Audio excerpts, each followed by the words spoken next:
I want to talk about why you must always apply your teaching with concrete next action steps to life. Now, in the next video, I'm going to share with you some tips about how to do that and best practices for application. But first, let's just lay the foundation. Why apply Bible study to life? And the first most obvious answer is because the New Testament itself teaches us that that's what we are to do. James 1 says, "Don't deceive yourselves and be hearers of the word only, but be doers of it." Following Jesus is not just about knowing more information, but about life change and life transformation. And that happens one small step at a time.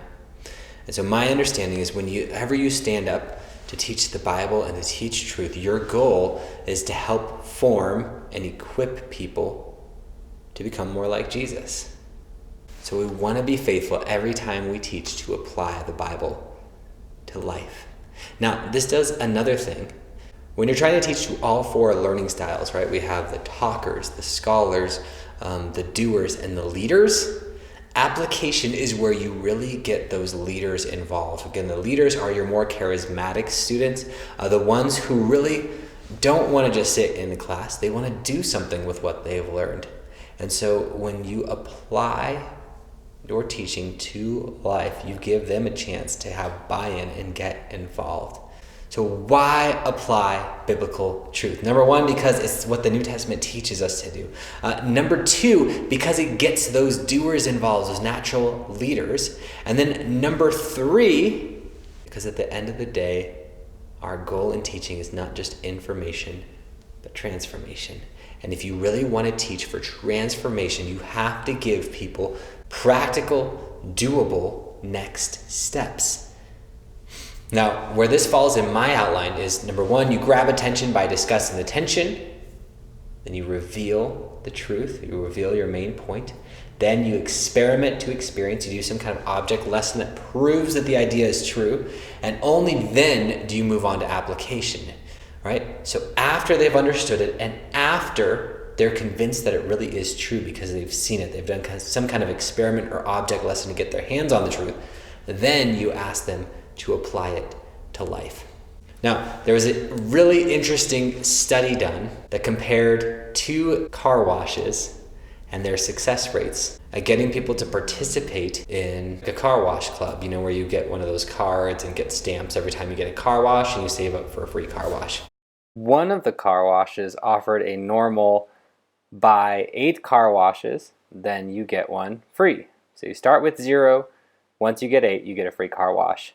The other car wash did something differently. They said you have to buy 10 car washes to get a free car wash, but they gave you 2 stamps already. Now, if you do the math, this is actually the same number of car washes. In both cases, you have to pay for 8 car washes to get a free one. The success rate of the one that gave people 2 stamps was crazy higher than those that just did a traditional rewards program. And the psychology behind this is that we're more likely to work on something that we feel like we're already making progress on. So if you say, here's 5 steps to success, go take them. Okay, that's one thing. If you say, here's 5 steps to success, we're going to take the first 2 together right now, and then this week I want you to take the other 3. That's much more likely to get action. And again, if you take the first steps now, you're also getting those leaders involved in the message. And so I want to challenge you and encourage you. Every time you teach, apply the Bible to life with concrete next action steps. And give them a chance within your teaching time to do some of those. If you do that, you will not just be informing minds and inspiring hearts, but you will be equipping people's bodies to live the Jesus way of life. I hope this was helpful for you in your teaching ministry, whatever that is. You can go to my website, makeyourmessagegreat.com, if you want other free resources and curriculum. No matter where you are, I just want to encourage you to go and create and teach messages that change lives for good.